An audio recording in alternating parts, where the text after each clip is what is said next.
to Dead Pine Archives. My name is Dan, and I'm here with my two co-hosts, Kelly and Neil. Hello. Hi.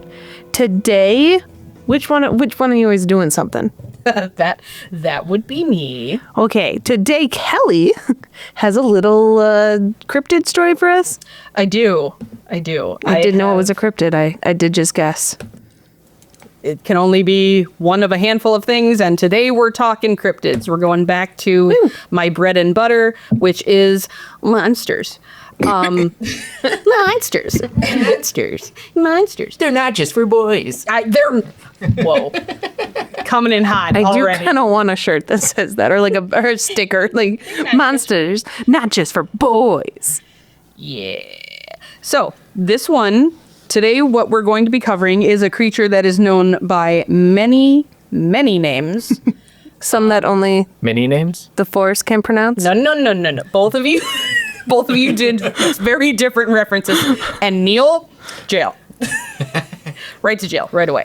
Okay, so the creature that we're going to be covering today is the Erie Lake Monster, a.k.a. Bessie, a.k.a. South Bay Bessie, a.k.a. Lemmy, which I think is my favorite. Lemmy? Yeah. Oh my god, I love The that. Lake Erie Monster, L-E-M, Lemmy. I think that one's kind of my favorite. I'm not gonna. Yeah, Lemmy's fantastic. Because honestly, I mean, you're ripping off Nessie. I get it. It's cute. Where does the bee come from? Oh, we'll get into that. Wonderful. That explanation is going to be a wild ride, and that one is coming very shortly. Beautiful. When it comes to the Erie Lakes Monster, there was a lot of just oral legends about it. There wasn't a whole lot written down before the 1800s. So a lot of it just comes from being near large bodies of water. People see strange things all the time. Oral legends of a sea serpent in any of the Great Lakes go back forever. They go back to like BCE times. Shit. Very, very far back. But we're going to try to focus on the actual written reports made by eyewitnesses. The very first written report of the Lake Erie Monster was actually published in the very first issue of a weekly paper known as the Cleveland Gazette and Commercial Register. It's the whole thing. It's not just the Cleveland Gazette, it's the whole thing. Cleveland Gazette and Commercial Register, and its very first issue was published on July 31st, 1818, which is where this very first article took place. And it was submitted by a man known as Simon Honesty. Simon Honesty? What a name. Put him on the stand. I trust him with my life. You gotta. So, Simon Honesty said, and I quote, "Much has been said of the serpent that infests our seaboard and strikes the mariner with fear, reverence, admiration, and astonishment. But nothing as yet has been said of the monster that infests the beautiful and almost unparalleled waters of Lake Erie. Not a summer has passed for more than 3 years, but the one of the most terrific of all sea monsters ever in existence has been seen in different parts of this lake." Language was different back then. You know, sometimes I'm like, can I read, or is this like a thing right now? This word soup. You know Simon's telling the truth because it sounds kind of stupid. I mean, yeah. But like sometimes they rip all the words off and then they like transcripts. Yeah. So like sometimes the transcript is wrong, but also sometimes it's just literally what they're saying. And yeah. But The archives are a tricky place, but I don't think Simon Honesty would steer us wrong. I hate him. What the hell? All right, Neil's already decided on who his enemy is for this week. That is fine. Tell us, Neil, why do you hate him? I don't trust him. I don't trust him. hot take. Controversial take. Your last name being Honesty is a little try-hardy. So, Well, it depends on what his middle name is. maybe. Yeah. Simon Perchance Honesty? All right. I'm Simon Honesty? I wouldn't steer you wrong. I'm crossing my fingers.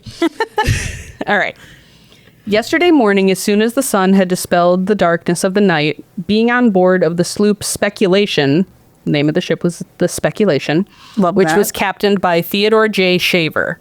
A lot of fun last names here. I don't say, all right. Shaver. Yarg, let me shave ya. Well, Dan did have that article that, speaking of throwbacks, of that insane barber that slit a guy's throat, but it won't kill him. It won't kill him. I like how they were like so confident. They're like, it won't kill him. It won't kill him. It's fine. Anyway. Got him a little close. Just took a little off the top. I discovered about a mile's distance from the vessel, the lake being very smooth about us, a violent moving of the water. I immediately gave the alarm, being the only one on the deck at the time, convenient, when... Damn it. Sorry. I did it to myself. I immediately gave the alarm, being the only one on the deck at the time. Monster! I gave a very subtle warning. Monster!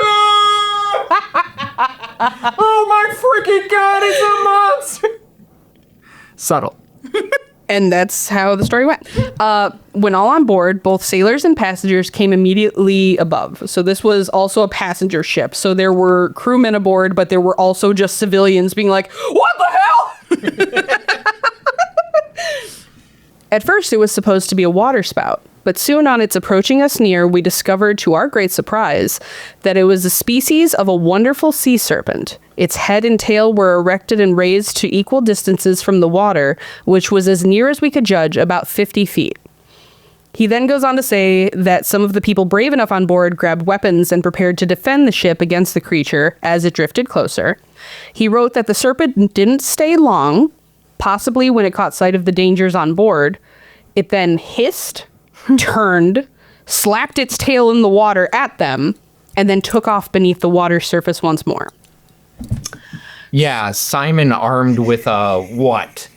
What was Simon armed with? He didn't say he was armed. He said other people who were brave. Yeah, he was just the point lookout. Like specifically Simon pointed was out hiding others. behind a crate. he was like, He was being honest about I it. saw other people grab spears while I peed my pants. He's being honest. But he That's all wrote we in can about ask. it. He's a good guy. Theodore, is that a ladle? I want names of everyone else on this ship that saw this monster. Well, apparently, when they pulled into port and they were like, you guys won't believe. Like, he gave the name of the captain. He gave the name of the ship. Apparently, he did give the names of a couple other people on board. I could not find them in this one, but there was mention of names. And especially back then, when you gave the name of the ship you were on and the captain, that's usually enough to be like, Jim saw it all. It's his boat. It's his boat. So that was the first written report. And that was in 1818. So now, from the 1800s, we're going to do a tiny jump forward in time. Just a little tiny one. Whenever we read things like this where they're like, oh, all these people saw it on, and like the part of you is like, yeah, it's a cryptid, duh.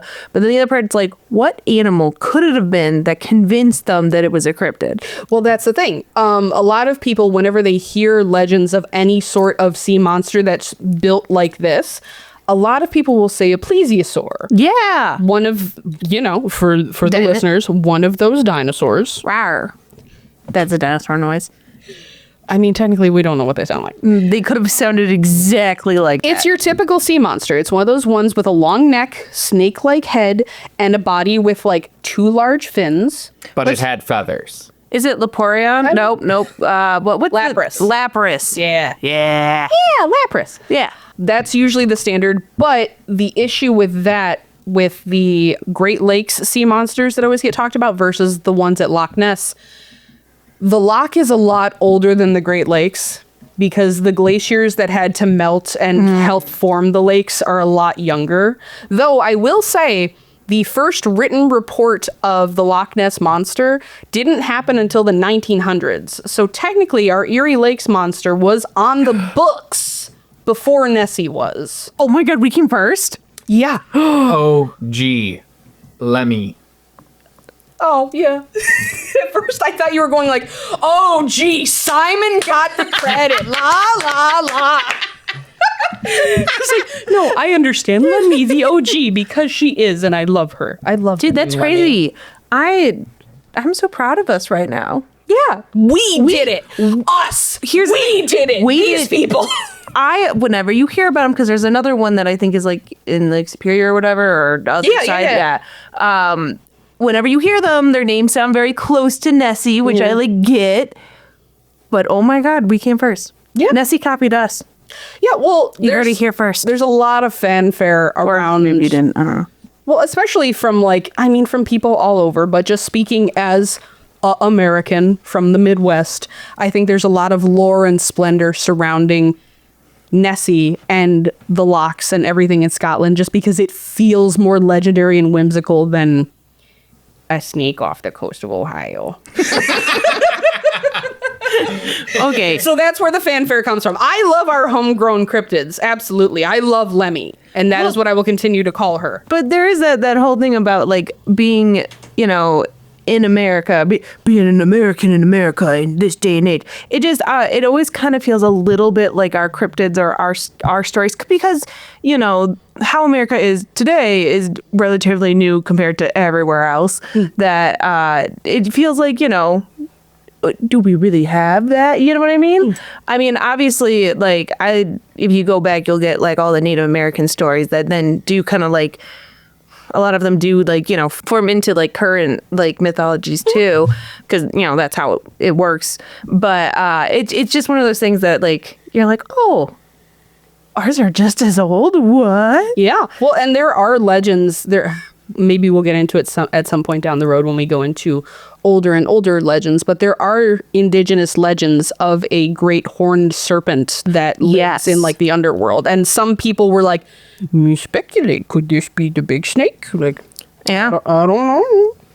Yeah. I just thought that was nifty. It's neat. It's neat. Again, I love our homegrown creatures. Just want to say, we don't have really cool buildings that look like made of stone and all that, but we got old cryptids, apparently. Proud of us. Some old buildings were just It's not what we want. We're just so over industrialized that we just bulldoze everything. Cookie cutter? I hate cookie cutter. Oh, yes. It was like, what are you asking me? No. I have a vendetta against every home that is cookie cutter, but it's fine. It's fine. Yeah. Anyway, so that took place in 1818. And from that, we're now going to do a little tiny time jump from 1818, just a wee little tiny bit of a jump. The year was 1990. Cowabunga. The very first time that California ever even bothered to take an interest in anything happening in Ohio. Tubular. That's probably not true, but So thank you, Neil. I'm sorry I didn't have like a comeback for that. Yeah.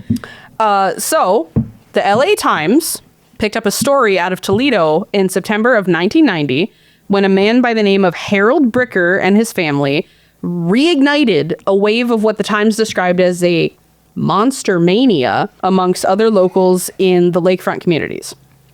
The family said that while out on a fishing trip in Lake Erie, they spotted a huge black creature with a head like a snake in the water about, give or take, 1,000 feet from their boat.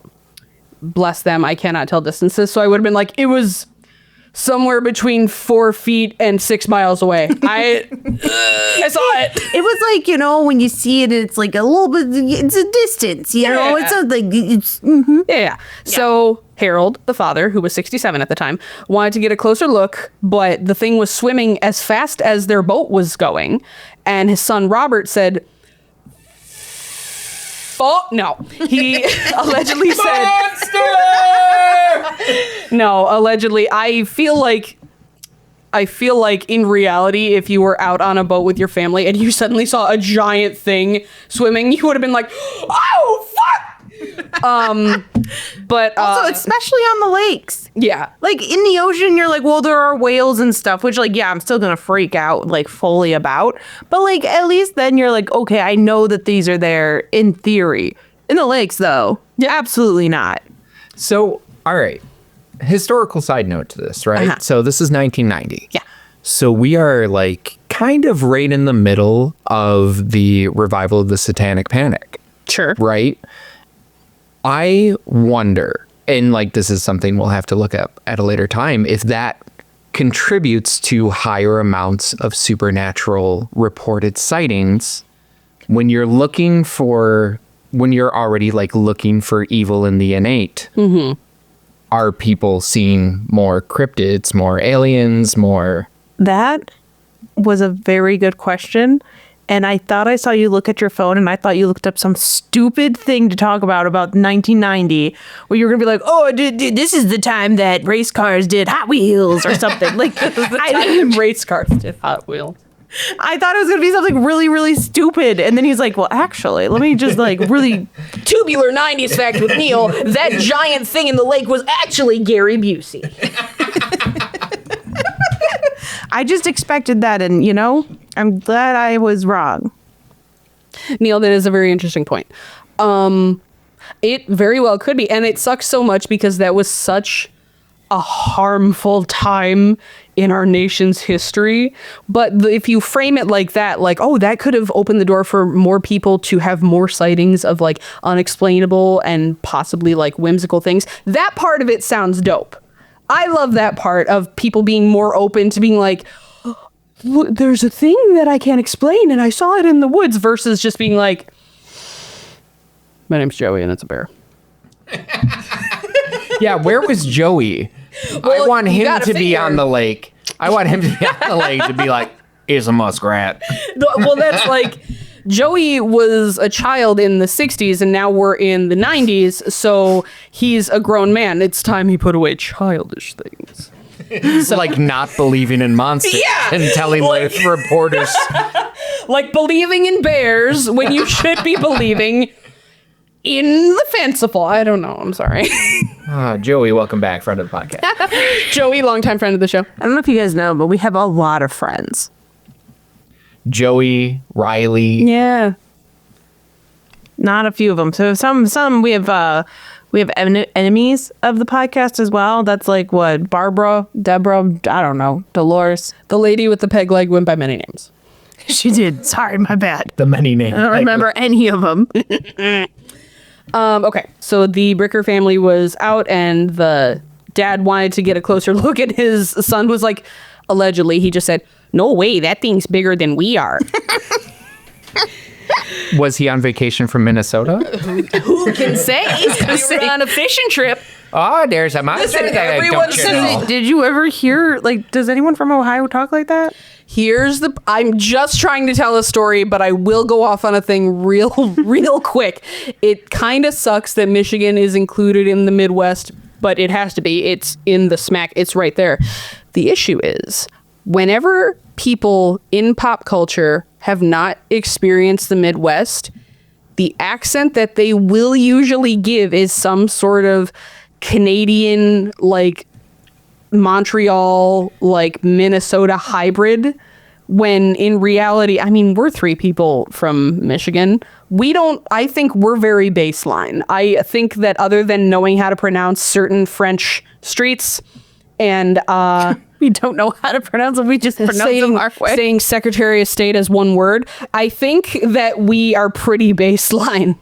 We pronounce our A's weird.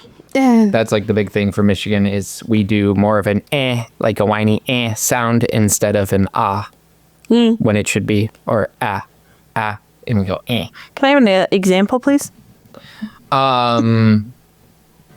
bagel. Not the bagel thing. I hate that one so much because that doesn't make any sense. I've never heard anyone say bagel. Bagel. Bagel.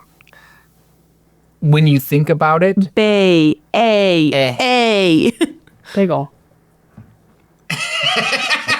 it's when you say it fast and you don't focus on it. They go instead of a. Well, it's not even a letters thing. It's just that we squish words together in a way that maybe other areas don't, like the Secretary of State thing. No one here has time for that. Like instead of saying "Did you eat?" it's "G." Did Yeah. you? Yeah. No, 100%. 100%. And I think that's, I mean, when it comes to what people think of as like a normal American accent, we're pretty damn close. I say, screw it all. Bring back transatlantic accent. If I could, I would. We wouldn't take any of it seriously. It would take generations before that caught on as anything other than a meme. What if the whole podcast was just that? I can't do accents, so sorry, guys, but I think it'd be Darlene, nice. I hate to tell you, but there's a monster in the lake. I was gonna say, Dan, you need to stop talking because I could feel Neil itching to do it. Oh, I knew it was He was at the coming. edge of his seat, just shut up, I gotta do it. Where's your top hat and monocle? That's not correct, but still. That's not correct. That's a stereotype. Everybody was covered in coal. No, I meant like time-wise, I don't think that accent went with top hats and monocles. It did. Did it? Wouldn't it be past that? This is a story about monsters. I think I want to Maybe say he's next? transatlantic was like early 1900s, so that would have Was it really? Yeah. Oh, I thought it was more like... Yeah, because it was really Like it's big early. in the talkies. Yeah. Yes. Great Gatsby. Yes, but I thought like... Well, I guess it would still be the early 1900s. Well, all right, yeah, cool. Yeah, the transatlantic accent. When everybody lived in a hut and everybody No, had I was thinking their more... own moose. I was thinking more like Victorian era. No. Well, like, I knew it wasn't the Victorian era, but then I was like, okay, the hat and monocle seemed more Victorian era, and that's where I got confused. No, I'm my own sins, because the second you said Victorian era and we're talking about accents and everything, I was gonna do the most diabolical thing in the world. Tell me. Do it. What the fuck? I gotta lay down. Well, That guy never owned a monocle or a top hat. That's the point. It's a stereotype. Everybody was covered in gold. listen, as angry as Kelly will be about this statement, it just shows that top hats are timeless. I guess it's so true. So true. Kelly Thank you loves guys. a top hat. Thank you guys so much for joining us. This will be my last episode of That's the what you said podcast. the last episode. I don't think that's true. Oh, sorry. It was the second episode I just finished. Or third? Whatever one I just posted. Dan's delusional and needs to be put down. Quick, everyone, send Kelly a top hat. I just want to tell my story. Kelly's trying to open a used top hat emporium. That's not real. That's called Spirit Halloween.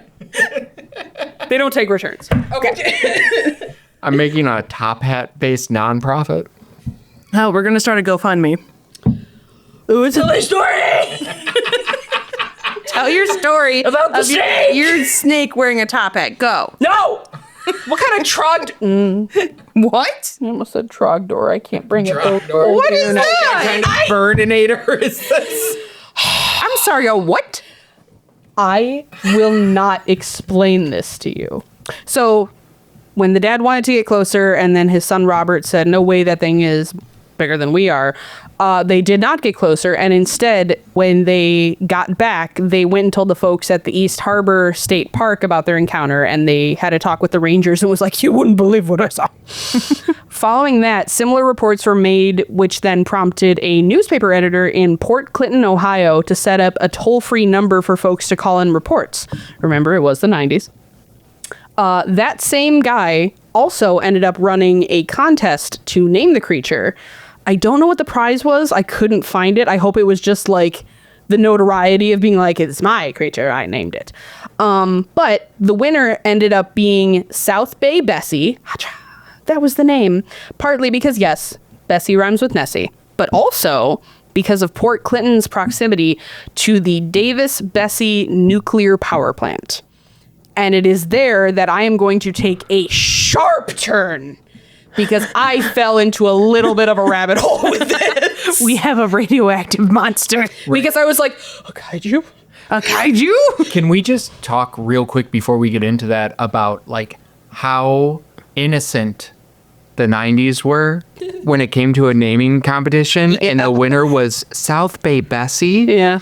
If you put a naming competition out for a cryptid or this lake monster can't on the do it internet now. today, it's either gonna be cryptid McCryptid face or Hitler did nothing wrong. No, literally, it will be like 0 to 100. It'll be like second place will always be some kid that's like, I want to name it after my grandma because I love her so much. Then everybody else is going to be like, dick, butt, snake.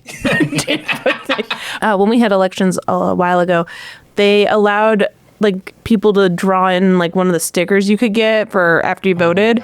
And I was so furious because the winner, theirs was amazing, and I didn't get one because each like voting place was like, oh, we'll pick the ones we want. But there was literally a werewolf tearing off his shirt that said, I voted and I wanted it. Honestly, that became national news. Yeah, oh, then you might have known it. People That talked was about it here. on internet forums. I got mad because David had one, and I was like, He did get one. Give it to me. I want it. Yeah, no, I had like a really basic one that was just the normal like little flag, and I voted, and I was like, this is bullshit. This sucks. I'm taking my vote back and taking it somewhere. No, I'm kidding. But yeah. Also, by the way, the reference to Hitler did nothing wrong was an actual Mountain Dew held a competition. Oh my god. To name a green apple flavored Mountain Dew, and the top 10 that they had, 9 of them were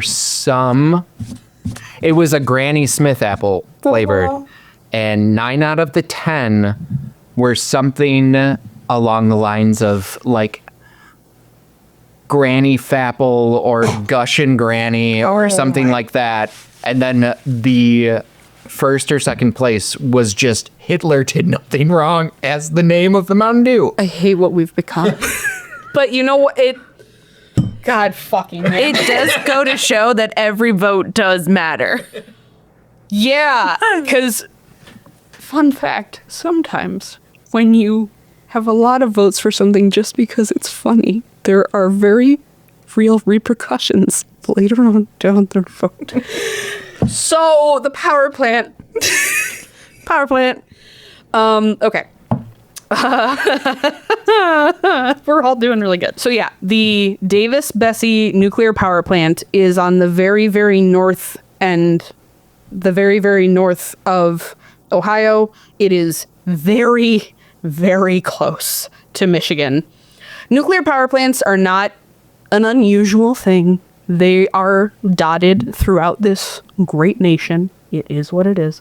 But I did have to do a little bit of a deep dive because I was like, oh, the monster got named after this nuclear power plant. Yeah, that sounds like something from a sci-fi movie. Yeah. According to the Nuclear Regulatory Commission, the NRC, the Davis-Bessie plant has been the source of 2 of the top 5 most dangerous nuclear incidents in the United States since 1979. Really? The most severe apparently happened in March of 2002 when maintenance workers discovered that corrosion had eaten a football-sized hole into the reactor vessel head. The NRC kept it shut down until March 2004, so First Energy was able to perform all of the necessary maintenance and whatnot.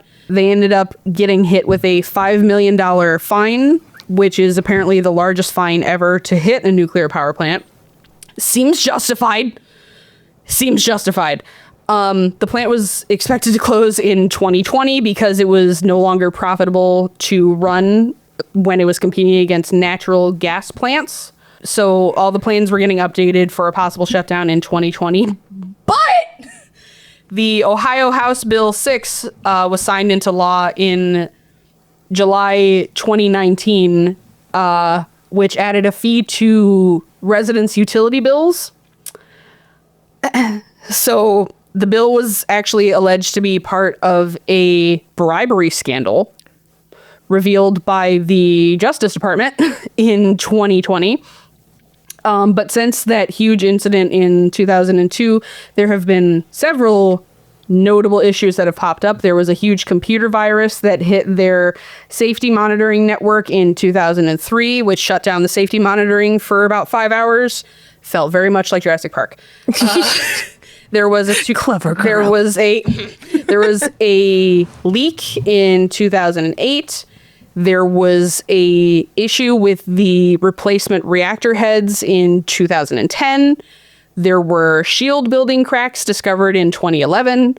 2012 said that there was a coolant pump leak. And then in 2015, there was a system leak shutdown. So, moral of the story, they're not doing great. But you know what? These are just the things that I looked up for this one plant. Who's to say that there aren't other plants that have had better or worse days? I don't know. I just fell down a little bit of a rabbit hole. And the operating license was set to expire in 2017. But they were granted a 20-year license extension that isn't supposed to expire until 2037. However, I cannot get a read on if that is still in effect and if this place is still active, because when you try to go to their website, I haven't seen any new activity on it since 2017. But there was apparently just a bunch of scandals, and First Energy ended up paying something over $60 million to the Ohio House of Representatives. They were supposed to help pass a bill subsidizing the nuclear plant to prevent nonsense. But there was a scandal. A couple people went to jail. One guy committed suicide. Okay, so like, what? I feel, okay, so I do want to point out, I just looked it up on the map, and we all have 100% driven past this. It's on the way to Cedar Point. As I was looking it up, I was like, oh, fuck. It's the one that you pass, like when you're in Ohio on the way to Cedar Point. Yeah. You can literally see Kelly Island from the power plant. Yeah. Or vice versa. Also, Kelly Island is a very cool place. Oh, we'll get into it. Yeah. It's that first huge chunk that you see of just pure industrialization and all of the smoke. That's where it is. Oh, no. Yeah. So it seems as though it's still functioning. I think that it shouldn't be. Well, I'm gonna say something really obscure and hot take, controversial. It should not be on. We should turn that off. Also, just a little side note to your story, and this has nothing to do with, the actual power plant itself, but why the fuck did they pay $60 million to the House of Representatives? Wouldn't it be interesting if that money went back to the taxpayers who had been paying for them to exist? Well, between that and the fact that weird. Why would they do that, Neil? Between that and the fact that power plants of that size, and this one wasn't even like, well, it's still there. It's not even like wicked huge in terms of like how big they could be. There's a lot of jobs in that place. So if they could, I don't know. I don't know I'm not going to sit here and pretend I know the regulations of how these things get shut down and how people get paid out when there are lawsuits and stuff like that. I just went down a rabbit hole because I was looking at this water kaiju and I was like, oh my God. Yeah. So I guess the one thing that confuses me the most is how did Bessie become the CEO of this company? What? It was a hostile takeover. What is Bessie hiding? Listen, no. I will not take this slander. I do not think that Bessie / Lemmy would ever let this stand. Or was Bessie Lemmy, were they trapped inside and it escaped? There have been no accounts that have ever said that she they weren't going to. that she was born inside the plant. They've only ever seen her free in the water. But I'm just saying. I don't think she needs a tragic backstory. I mean, yeah, she definitely was there before the power plant was built, but still. Well, it's because a little boy led her out of the power by plant strawberries. and then put a hand up, and Bessie just jumped over him. You're doing Free Willy. I thought you were talking about little, Joey? Another classic 90s moment with Neil. It would have been right on time. Shit, was Free Willy in the 90s or the 80s? It wasn't the 90s. Okay, hell yeah, brother. All right. Again, the freshest references only on Dead by Listen, it's still better than the Mr. Ed reference. I was gonna say we're inching closer. Okay. We are. So sorry, I got stuck in a rabbit hole of nuclear power plant regulations. Well, and I'm sure every year something does go bad or whatever, because that's just what happens. And I assume it happens, just quicker in places that are just trying to eat through the walls or whatever. Yeah, So I'm sorry. I will bring us back to monsters now. I swear to God. So we're going to do another big leap forward in time. We just left 1990. Mm-hmm. Now we're going to do a huge leap forward. The year was 1995. I knew it. I knew it. Thank you for mentioning that, because I would have been lost with this. Just massive jump in society. Well, I know how much you love the 90s. The year was 1995. It was a wonderful year for cinema. You've got Clueless. You've got Jumanji. You've got Casper. And in pure Midwestern fashion, you've got Tommy Boy. Okay. Now, why is Tommy Boy relevant? I will tell you, audience. Tommy Boy is a cinematic masterpiece starring Chris Farley and David Spade. And it takes place in the Midwest, where we find ourselves in front of these microphones and also in this story. So, there is a scene in Tommy Boy where our titular main characters Richard and Tommy have been driving through Lenawee County. How do I know they're in Lenawee County? Because in this scene, the two of them get in a fight and get out of the car onto the side of the road. They get into an altercation in which the climax of it, Richard hits Tommy across the face with a 2x4 before realizing where they are. And then he says, "Hey, prehistoric forest." And that was the first time I had ever heard of such a place. I heard that for the first time not that long ago, but it was like my dad talking about it. Yeah, he would. Yeah. Prehistoric forest. I never got the chance to go, which is a huge bummer. But it was opened in 1963, and it was just a pure, beautiful roadside attraction. It was like a dinosaur mystery shack. There was a working volcano, a gift shop, a water slide, trains. There were optical illusions. There was apparently a part in one of the buildings where water ran uphill. It was dope. Dotted throughout the property were 15 various fiberglass structures of prehistoric dinosaurs that decorated the attraction, among other things. And at the very front of the park was Bessie. In reality, it was actually just a fiberglass model of a plesiosaur that was never technically found in the Great Lakes, but that it was a 15-foot long, quote-unquote life-sized model floating in a pond near the waterfall. And it was very, very impressive. And all of the Midwestern locals would always say, like, "Oh, yeah, that's Bessie. That's what that's supposed to be." Since it closed in 2002, vandals in the elements have taken their shots at the park, and it looks very spooky if you look up photos now, because a lot of the statues have been ruined. Apparently, there were a couple senior high school pranks where some of them wound up on a couple roofs, because that's just how it goes. But any would-be trespassers and vandals should know that the property is now monitored by cameras, and that is because in June of 2019, there was an update with the landowner saying that he still plans to revitalize the park and open it to the public, but no plans or anything have been set yet. And then there was another update in the spring of 2021 that says one of the owners stated that they were working out the details to reopen the park. And I want to go. I could have sworn I saw someone, it was like a TikTok or a reel or something, where it was a woman talking about going around and showing them and being like, "Oh yeah, we're working on it." Now maybe it wasn't this specific one. It could have been. That last update was 2021. I'm sure there have been other updates since then, but that was what I found. Maybe, but it also could have been a different place that's doing the same thing, or maybe they changed the name of it so it's not easy to connect. But I could have sworn someone was talking about it, and I think they said Michigan in the video, and I was like, I want to go see the dinosaurs, and I want to see them now. That place was actually it got really big on YouTube for a while for urban exploring. Yeah.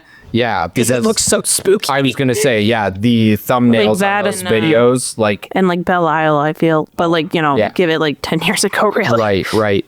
But yeah, no, the fiberglass models that had been vandalized and just left to the elements look haunted and make a great thumbnail for people searching on YouTube. They really do. Between the thumbnails of, it's so interesting how many reverse Google image searches you can do on certain things and see that they get used so much. I have a image in my notes when I was doing research on Lemmy that has been used so many times because it was the cover on one of the issues of the Weekly World News, and on the front of it has, and I'm trying to find out what old movie this had to be from, because on the front it has this huge picture of a giant sea monster taking down a ship, and in huge letters it just says, "Lake Erie Monster sinks sailboat, 3-page special report. Photograph taken seconds before 38-foot craft was snapped in half." And I was like, I don't think that's real. But it has been used, that image has been used so many times. Fuck. Oh my gosh. And I would love to know what old movie or something they actually got that photo from, but sources vary. I was going to say that 100% looks like a screen grab from an old kaiju movie. I know. It's so good, but I did a reverse image search on it and it's been used a lot. But yeah, so the second they open Prehistoric Forest, we have to take a field trip. I want to go. It won't even be that far because Lenawee County is right there. But yeah, over the years, there have been various sightings of the Erie Lake Monster. I even did a little field trip. I hopped in the Wayback Machine to pull up some stuff from the archive's depths about miscellaneous sightings over the years. There was one list of sightings that was submitted on the monstertracker.com website, which is the home of cryptozoology. And when I went in the Wayback Machine, the last post I had found was in 2011, but the header for it is very, very cute. That's adorable. It's just a header that says Monster Tracker, home of cryptozoology, and it has a very cute sea monster that looks like a little Kmart Yoshi kind of. It's very cute. Very cute. But there have been... Well, Truth. why are you believing That's that? it. Right. No, that's... But there have been so many accounts. I could do like a 5-parter on this, and I would still never honestly be able to tell you all of the times that people in the Midwest have been like, there's the demon in them waters. I don't know. It looks slippery. Like in 1969, this man named Jim stated that a serpent came within 6 feet of him near South Bass? I'm assuming Bass Island. Although he did not see the length, the width was about 2 feet. The animal appeared to be about 1 foot under the water. There was a lady named Teresa in 1981 who said that she saw a snake-like reptile that was so large it could have easily capsized a boat. It seemed to be playing, is what she said, which I think is adorable. And she said that she saw it from her house on the Cedar Point Causeway. There's just so many. There's so many sightings. A lot of it seems to happen a lot in September, and I don't really know what that is. A lot of these reports take place during September at various years. I mean, maybe it has to do with, like, let's say, you know, Bessie's out there. I don't know when it comes to, I mean, like, water animals don't really hibernate, but some of them kind of go, like, dormant. Well, I was going to say, too, like, if it's there and it's showing up in September, maybe that's, summer beach season is over. It's safer to come towards shore. Oh, that too, yeah. Yeah, they can get, you can swim around safer, or it's, you know, the pre-dormant season or whatever, so it's got to pack up or bulk up. It's got to bulk up. Or even, like, I know it's usually, like, more of springtime for animals, but, like, there's always mating season, so who knows? Yeah. I mean, I'm sure there's, you know, there might just be one, but they're looking. Yeah. Or maybe in 1995, it came closer to shore to hear the top 3 Billboard hits of 1995. And what were they, Neil? Can you guess?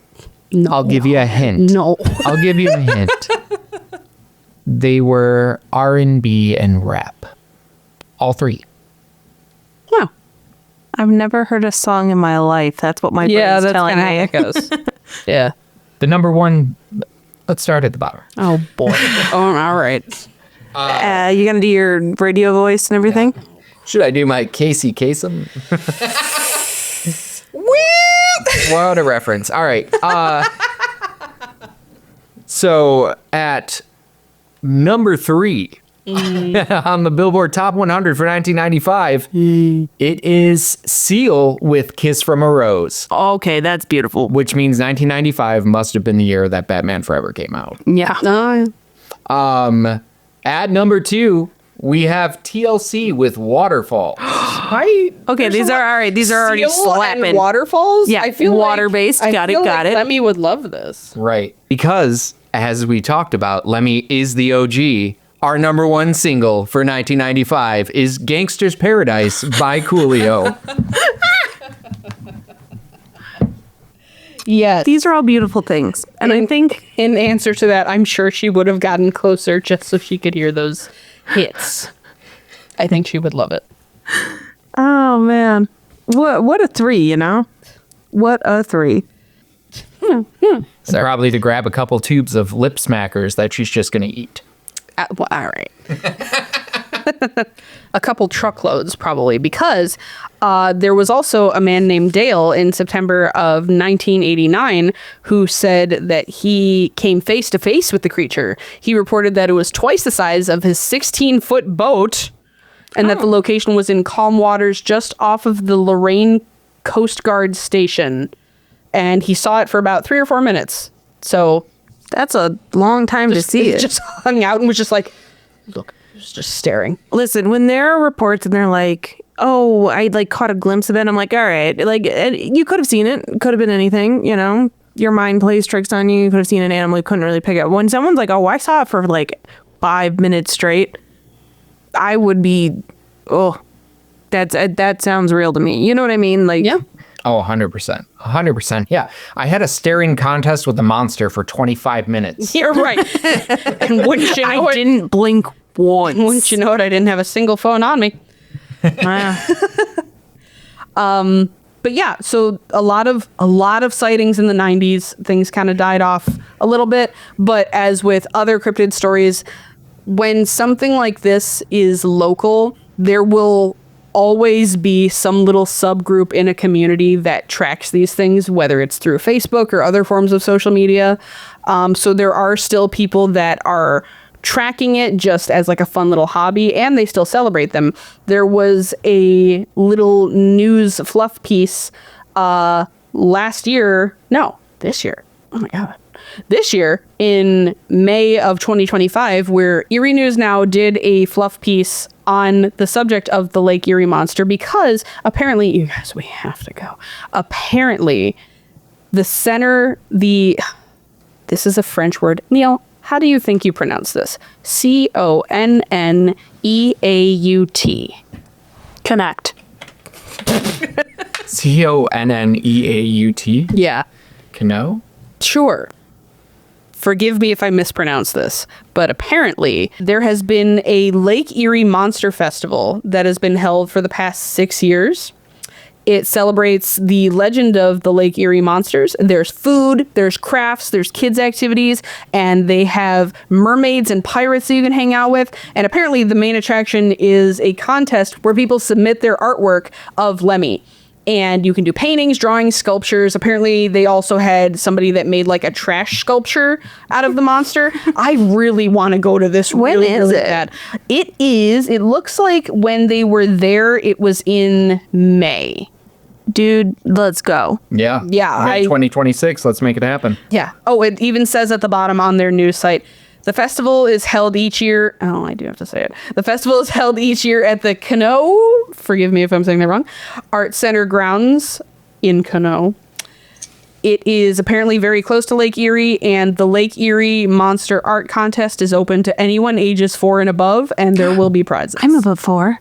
Yes. So I think we should add that to the itinerary and give that a look sometime in the future. Dude, 100%. yes. Yes. Yeah. Yes. Gotta go to more cryptid festivals. And there's so many that are just popping up, like Well, I know around there's the one Midwest. There's one in Michigan. I think it was like the Frog Man one, and I was gonna go a few years ago, and I ended up not going. But I'm gonna have to look back into it. Weren't we supposed to go with like mayors? Yeah. Yeah. Yeah. I remember. Well, now it's our passion, and now we have to go. Mares will still go. Yeah, hell yeah. No, I'd like because there's that one, there's the other one I was telling you about, the Cryptid Fest that's in Medina, Ohio, at that cool coffee shop book place. Yeah. Yes. There's the Sasquatch Festival by Hawking Hills. Obviously, when you get to Hawking Hills, you're in Appalachia, so you're close to West Virginia. And One day, well, I mean, it's not long, but one day I will go over the story about how Neil and I definitely saw a skinwalker yeah, absolutely. at 100%. Hawking Hills. It was. Maybe we'll do an episode on skinwalkers, apparently, like eventually. Yeah, we should. Absolutely. But yeah, no, and while we are, starting off in Michigan and all that stuff, but Hawking Hills, beautiful. Ooh, in Ohio. It doesn't look like Ohio at all. And that's not, I'm not even coming at Ohio being like a dick or anything. It just looks out of like a fairy tale. It's insane. It is. It's a beautiful, beautiful spot. But Hawking Hills is like less than an hour from Point Pleasant, West Virginia. And that's where Maine. I want to go to that too. That'd be nice. We'll have to make some plans. Hell yeah. Yep. But yeah, that was about all I had. Like I said, there are so many accounts of people over the years in the Midwest spotting something spooky slithering through the water. So definitely anytime you're going camping or hanging out near one of our larger bodies of water, maybe keep an eye out. And for the love of God, keep a camera on you or your phone or something. I need evidence, please. Yeah. Jump in. I mean, don't put yourself in danger, but like wrestle it. Get it. I need proof right now. Don't put yourself in danger. Wrestle it. I mean, you have autonomy. It's your life. If you want to go wrestle the sea serpent, take a picture. So merch idea. Think about this, right? And think of just like how it makes sense. We have this cryptid from Ohio. Michigan. No. Ohio. Michigan. No. She just wants it to be from Michigan. I do. She's just It's like, arguing no, with you. it's not. We talked. The whole story took place in Ohio. No, it's in the lake. We share the lake. I forgot to Barely. mention a lot of times it Dude, seems Erie barely touches I know Michigan. where the lakes are. That's ours. I forgot to mention it does seem to be sighted a lot, again, mostly around like the areas where Cedar Point is near Sandusky and also near the archipelago where a lot of the little islands are off of the coast of Ohio. And one of those is Kelly Island, which we will talk about at some point, but it is such a cool place. Anyway, Neil, please continue. It's her island. Because we're comparing it to like, Nessie, which is from Scotland. Right. And I feel like there's an opportunity there to have a shirt that says like my sea monsters from Ohio, which is a reference to the luck of the Irish. Oh my God. You know that I'm so tired of the. Listen, it's Kelly. I don't want to get canceled. I do not care about old Disney Channel original movies. I was not a Disney Channel kid. I don't want to do this. It's funny because Neil has a passion for them and Kelly has an anti-passion for them. And I'm just here for the ride. I just don't care. Except for the lakes of, or was it the shores of Erie? It's pronounced Erie, boyle. My dad's from Ohio. I'm gonna do some damage here.